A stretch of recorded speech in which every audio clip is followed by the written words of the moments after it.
शिवसेनेचे मंत्री काही मंत्री होते असं बावनकुळे म्हणाले। मंत्रिमंडळ बैठकीत कुणीही अनुपस्थित नव्हतं असं त्यांनी म्हटलंय। महायुतीत कोणतीही नाराजी नाही असं बावनकुळेंनी स्पष्ट केलंय। निवडणुकीची तयारी सुरू असल्याने काही नेते आले नाहीत असं ते म्हणाले। दादा भुसे, गोगावले, संजय शिरसाट हे उपस्थित होते असं बावनकुळेंनी स्पष्ट केलेलं आहे। त्या ठिकाणी अनुपस्थित नाही आहे। एकच आहे की आज कार्यकर्त्याच्या निवडणुकी असल्यामुळं आणि प्रत्येक जिल्ह्यामध्ये प्रभारी मंत्री असल्यामुळं त्या जिल्ह्यात मंत्र्यांनी स्वतः माननीय मुख्यमंत्र्यांची परवानगी घेतली। एकनाथजी शिंदे साहेब स्वतः बैठकीला होते, माननीय अजितदादा होते, आताही बैठकी सुरूच आहे। आज इन्फ्रास्ट्रक्चर समितीची बैठक झाली, आता फॉरेस्टची बैठक सुरू आहे।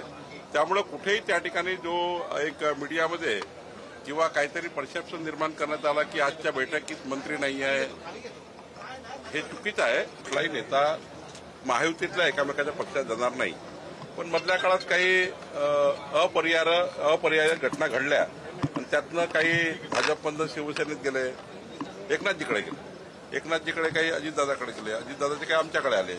त्यामुळे काही काळ या अशा पक्षप्रवेश झाले आहेत। पण माननीय मुख्यमंत्री देवेंद्र फडणवीसजी, एकनाथ शिंदेजी, अजितदादा पवार साहेब हे तिघेही नेते त्या ठिकाणी बसून याबद्दलचा निर्णय घेतील। मला असं वाटतं की थोडा या ठिकाणी काही नाराजी तयार झाली असेल, पण आजच्या बैठकीत हा कारण नव्हता। मला वाटत नाही याबद्दल काय असेल, कारण माननीय एकनाथजी आत्ता आम्ही सर्व एकत्रच आहोत। आत्ताच एक इन्फ्रास्ट्रक्चर स्टेट कमिटीची बैठक झाली।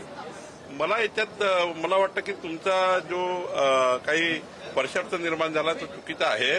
कुठेही त्या ठिकाणी नाराजी नाही आहे। आम्ही सर्व मंत्री आता बसलेलो होतो, त्यामुळे कुठलाच नाराजी नाही आहे।